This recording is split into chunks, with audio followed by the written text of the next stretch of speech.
Dunyoda shunday bir chaqiriq borki, u qalbga yetadi. U quloq bilan emas, ruh bilan eshitiladi.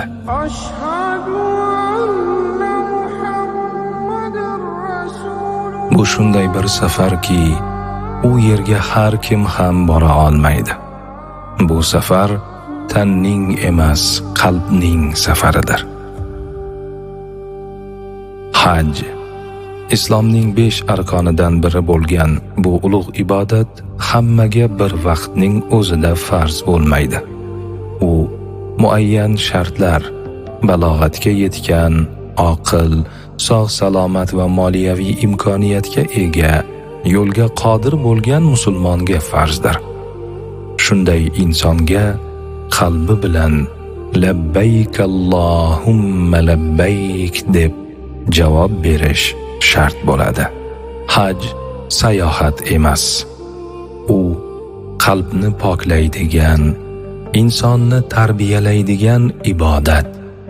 Hadislarda aytilishicha, Ka'batullohning aynan ustida 7-osmonda Baytul Ma'mur, uning ustida esa arsh joylashgan. Allohning tavajjuhi, nuri va tajallisi avval Ka'batullohga nozil bo'lib, keyin butun olamga tarqaladi. Shuning uchun Baytullohga kelish oddiy ziyorat emas. Bu tanlanganlar saodati. Har kimga ham nasib etmaydigan ulug' baxt. Ehromga kirish dunyo libosidan chiqishdir. U insonga kafanni eslatadi. Go'yo banda, ey Robbim, sening huzuringga dunyo ziynatisiz keldim deydi. Bo'lajak hoji labbaykani aytishni boshlar ekan, Alloh taoloning chaqirig'iga javob berayotganini esga olsin va qabul etishini umid qilib, qabul bo'lmay qolishidan xavfda bo'lsin. Baytullohga ilk nigohi tushganda Allohning mehmoni bo'lgani uchun shukr qilsin. Tavof qilar ekan, gunohlaridan tavba qilsin. Duolar qabul bo'lishiga shak qilmagan holda dunyo-yu oxirat yaxshiliklarini so'rasin. Sa'yni tarozining 2 pallasi deb bilsin. Ularning orasida borib kelishini qiyomatning arosati deb o'ylasin. Arafotda qiyomat kunini eslasin. Butun xaloyiqning jamlanishini va shafoat so'rashlarini ko'z oldiga keltirsin. Tosh otishni shaytonga emas, nafsiga qarshi kurash deb bilsin.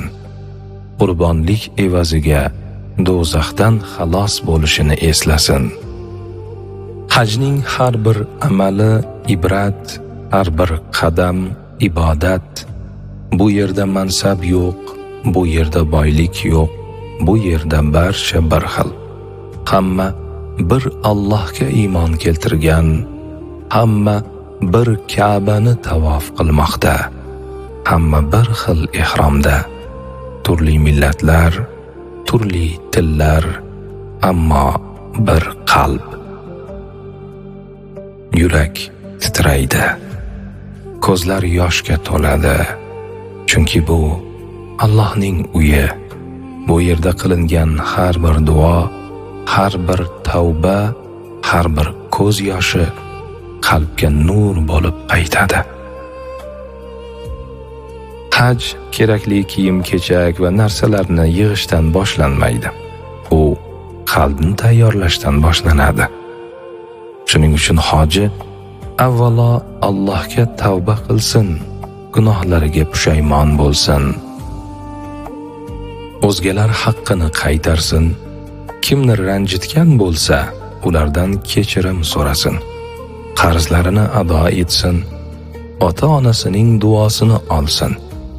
Bu umr safarini faqat Alloh roziligi niyatida qilsin.